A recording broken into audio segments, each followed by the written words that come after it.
दोस्तों, इंटरनेट हम सभी यूज़ करते हैं और इंटरनेट पे मिलती है अच्छी अच्छी चीज़ें, तो मिलते हैं वहाँ पे बुरे बुरे फाइल्स भी, जिन्हें वायरस, मालवेयर, वर्म ये सब कहा जाता है।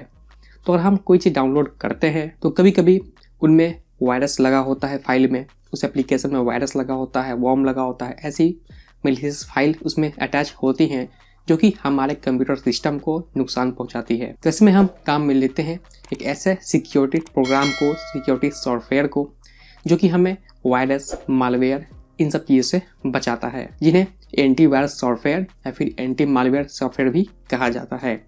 तो ऐसे में सवाल ये आता है कि क्या एंटीवायरस सॉफ्टवेयर या फिर एंटी मालवेयर सॉफ्टवेयर पूरी तरह से क्या हमें सेफ रख सकता है? क्या ये हमारे कंप्यूटर्स या फिर मोबाइल्स को सेफ रख सकता है पूरी तरह से? क्या हम पूरी तरह से निश्चिंत हो सकते हैं कि हमने अपने सिस्टम में एंटीवायरस सॉफ्टवेयर डाल लिया है, अब हमें टेंशन की कोई बात नहीं है, हम मजे से कहीं भी कुछ भी डाउनलोड कर सकते हैं? तो आज के वीडियो में हम इसी बारे में बात करने वाले हैं कि क्या हमारा एंटीवायरस सॉफ्टवेयर हमारे सिस्टम को पूरी तरह से सिक्योर रख सकता है या नहीं। तो वीडियो शुरू करने से पहले अगर आपने वीडियो को लाइक नहीं किया तो वीडियो को लाइक कर दीजिए और चैनल पर नए हैं चैनल को सब्सक्राइब कर लीजिए, क्योंकि मैं आपके लिए हमेशा ऐसे ही इंटरेस्टिंग वीडियो लेके आते रहता हूँ। तो चलिए वीडियो को शुरू करते हैं। ओके, तो सबसे पहले हम ये बात करते हैं कि एक वायरस या फिर मालवेयर एक्चुअली में होता क्या है।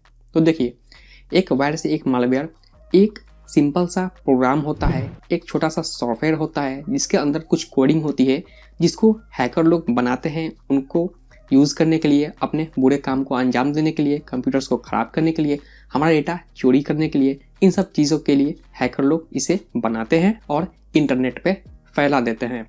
वैसे में सिंपल से एक प्रोग्राम ही है, बस इसका इंटेंशन गलत है, इसलिए इसे कहा जाता है वायरस, मालवेयर, मैलिशियस एप्लीकेशंस इसे कहा जाता है। तो अब बात करते हैं कि हमारे सिस्टम में, जो कंप्यूटर में जो एंटीवायरस सॉफ्टवेयर है, मैलिशियस एप्लीकेशन पहचानने वाला सिक्योरिटी सॉफ्टवेयर जो है, वो काम कैसे करता है। तो देखिए, जब हम अपने सिस्टम में एंटीवायरस सॉफ्टवेयर इंस्टॉल कर देते हैं तो बेसिकली वो हमारे इंस्टॉल होने के बाद हमारे सारे सिस्टम के फाइल को स्कैन करता है। स्कैन करने के बाद वो आइडेंटिफाई करता है कि उसमें कोई वायरस या मालवेयर है कि नहीं। कैसे? तो जो प्रोग्राम होते हैं, फाइल होते हैं, वायरस के कुछ बिहेवियर्स होते हैं या फिर उसके सिग्नेचर फाइल्स होते हैं, उनको स्कैन करके एंटीवायरस पता लगा लेता है कि ये जो पार्टिकुलर फाइल है या फिर एप्लीकेशन है वो किस तरीके का है, इसका बिहेवियर कैसा है, इसका सिग्नेचर कैसा है। तो ये इजीली पता लगा लेता है उसमें कोई वायरस या मैलिशियस कोड है कि नहीं। ये कैसे पता लगाता है? तो हर एंटीवायरस के पास अपना खुद का एक डेटाबेस होता है, जिसमें सारे फाइल, सारे जितने सारे अभी तक के जो बने हैं वायरस, वर्म्स, उन सब की डेफिनेशन फाइल होती है, उनके सारे बिहेवियर्स और सब उसमें कोड में डेटाबेस उनका पूरा रिकॉर्ड होता है, जिनकी मदद से वो एंटीवायरस सॉफ्टवेयर आइडेंटिफाई कर लेता है कि ये जो फाइल है, ये एप्लीकेशन है, ये इस कोड से मैच करता है और ये एक वायरस है, ये मालवेयर है या वर्म है, तो उसको वो क्वारंटाइन कर देता है, उसको डिलीट कर देता है। तो बेसिकली ऐसे ही काम करता है हमारा एंटीवायरस सॉफ्टवेयर।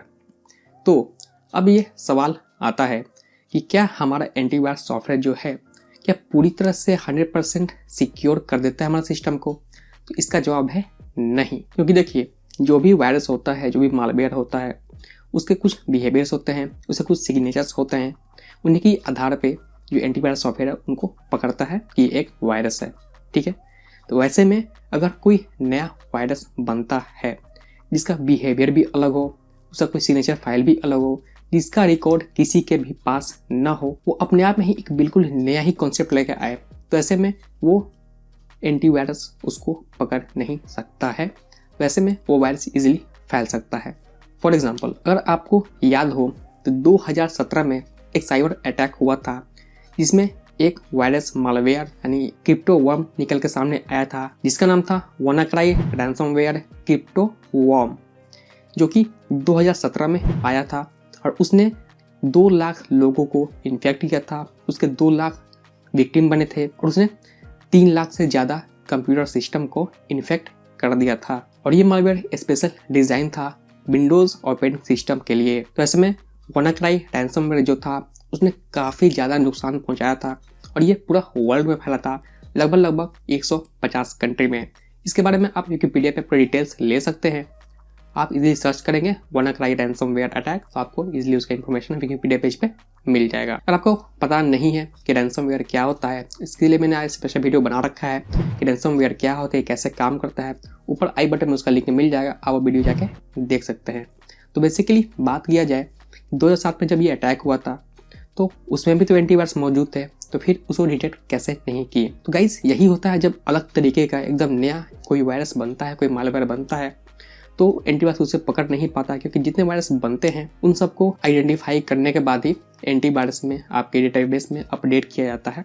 जब आप अपने एंटीवायरस को अपडेट करोगे तो आपको पता चल जाएगा कि आपका एंटीवायरस अपडेटेड है नहीं है, कब तक का डेटाबेस का रिकॉर्ड उसके पास है, कब तक के जो वायरस बने हुए हैं उनको वो डिटेक्ट कर सकता है। तो ऐसे में सवाल निकल के ये आता है कि अगर हम इन्फेक्ट हो ही जाएंगे तो फिर एंटीवायरस रखने का फ़ायदा क्या है।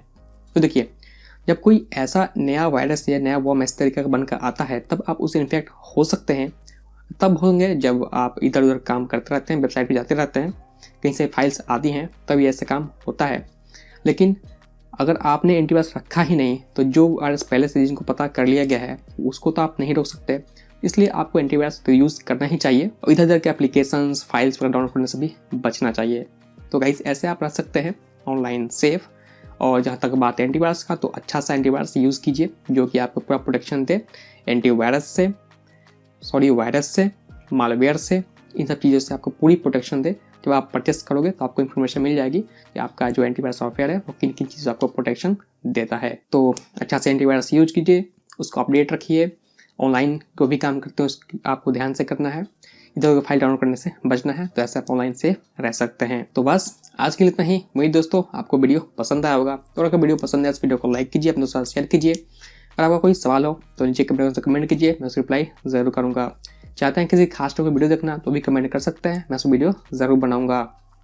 चैनल पर नया है, चैनल को सब्सक्राइब कीजिए, साथ ही साथ बेल आइकन को प्रेस कीजिए, क्योंकि मैं आपके लिए हमेशा ऐसी वीडियो लेके आते रहता हूँ। तो फिलहाल के लिए दोस्तों मैं आपसे मिलता हूँ अगले वीडियो में, तब तक के लिए take care and good bye.